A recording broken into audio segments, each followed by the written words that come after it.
We have seen in the papers that by 1st December, all teachers will be moved to SHA. We are here this morning saying that humbly and kindly, no teacher in this country wants to be moved to SHA. Yet we pay 2 medical covers in our pay slips.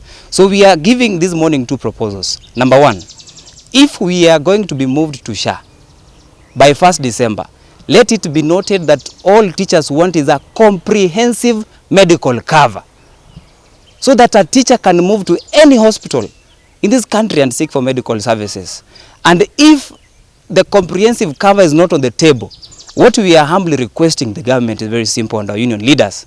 Now that we pay 2 medical covers in our pay slip, let SHA remain there, and let us now get back our old medical cover back in our pay slips, so that teachers can now seek these services from other private practitioners. We have 20,000 intern teachers who do not know their fate.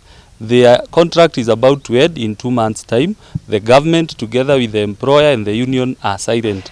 We are requesting them humbly, come and talk to our intern JS teachers. Come and declare your stand. We don't want a repeat of what happened at the beginning of last year, where we had JS teachers in an unprotected strike, went to strike, then they were given show cause letters, they faced disciplinary. It was a traumatizing event for us.